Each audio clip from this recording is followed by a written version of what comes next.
ये बात है दोस्तों 1997 की। USA AN/TPQ-37 fire finder radar को इंडिया को देने के लिए फाइनलाइज कर चुका था और प्राइसेस भी नेगोशिएट कर लिए गए थे। लेकिन परचेज से ठीक पहले डीआरडीओ अपना एक ऑफर सामने रखता है और कहता है कि वो उस रडार को 2 साल के अंदर ही मैन्युफैक्चर कर लेगा। डीआरडीओ के इस एश्योरेंस पर आर्मी के लिए रडार खरीदने वाले इस प्लान को गवर्नमेंट कैंसिल कर देती है और इंडिया यूएसए से AN/TPQ-37 फायर फाइंडर रडार्स नहीं लेती है। लेकिन जब 1999 में कारगिल वॉर हुआ तो सेना को रडार्स की सख्त जरूरत पड़ी और देखा जाए तो ना तो तब तक डीआरडीओ ने इन्हें मैन्युफैक्चर किया था और ना इन्हें इंडिया प्रोक्योर कर पाई। और इसी वजह से जो कारगिल का वॉर था, इसमें पाकिस्तान के द्वारा करे गए हमलों में कई लोगों ने अपनी जान गंवा दी। और जब साल 2003 में भारत इन रडार्स को खरीदता है, तब तक इनका प्राइस डबल हो चुका था इनके इनिशियल प्राइस से। विपिन मलिक, जो कि चीफ ऑफ आर्मी स्टाफ रह चुके हैं, इन्होंने अपनी एक बुक में भी किया है और इस बुक का नाम है Kargil from surprise to victory.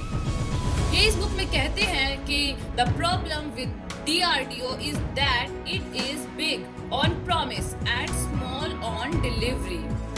यानी डीआरडीओ के साथ समस्या ये है कि ये वादे में बड़ा और उन वादों को पूरा करने में कम है।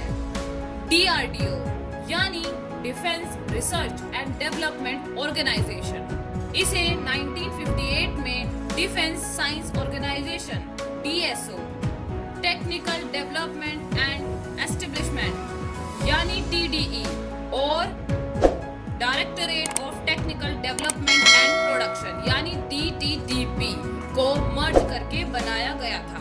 यानी इन तीनों को मर्ज करके इसे स्थापित किया गया था डीआरडीओ को, और डिसाइड किया गया था कि ये भारत के 3 आर्मी विंग्स के लिए डिफेंस इक्विपमेंट्स सप्लाई करेगा और भविष्य की चुनौतियों के लिए भारत को मजबूत बनाएगा। लेकिन अगर हम इसकी स्थापना के बाद से इसकी सफलताओं और असफलताओं की लिस्ट को कंपेयर करें तो इसकी असफलताएं ज्यादा हैं और सफलताएं कम।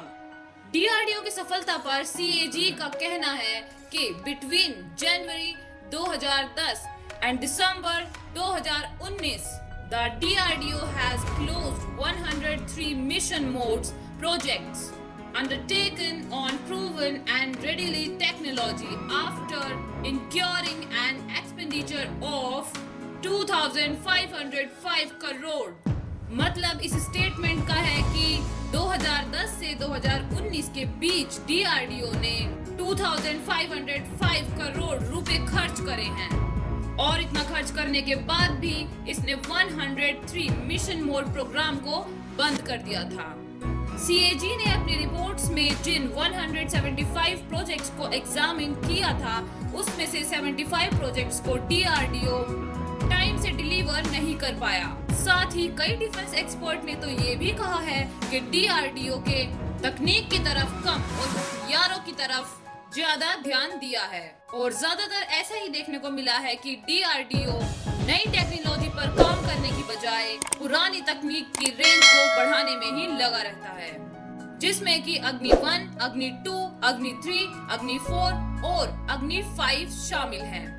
डीआरडीओ की सबसे बड़ी असफलता में कावेरी इंजन प्रोजेक्ट का भी नाम शामिल है और ये प्रोजेक्ट अपने टाइम से करीब 27 साल की देरी से चल रहा है, जिसकी वजह से इसकी लागत करीब 800% तक बढ़ गई है और कॉस्ट इंक्रीज और डिले की वजह से डीआरडीओ की इमेज को काफी नुकसान पहुंचा है। जैसे हर साल महंगाई बढ़ती जा रही है, वैसे ही हमें डीआरडीओ का बजट को भी बढ़ाने की जरूरत है, लेकिन देखा जाए तो इसका बजट बढ़ने की बजाय और कम कर दिया गया था। डीआरडीओ ने 2016 से 17 में जीडीपी का केवल 0.080% ही यूज किया और 2021 से 22 में 0.084% ही यूज किया। यानी डीआरडीओ का बजट यहाँ पर बढ़ाने की बजाय कम कर दिया गया। तो गवर्नमेंट को एक इस चीज पर भी ध्यान देना चाहिए और DRDO के बजट को इंक्रीज करना चाहिए अगर वो नई चीजों का डेवलपमेंट चाहते हैं। तो आज की वीडियो में बस इतना ही। लाइक करें, सब्सक्राइब करें, शेयर करें। धन्यवाद।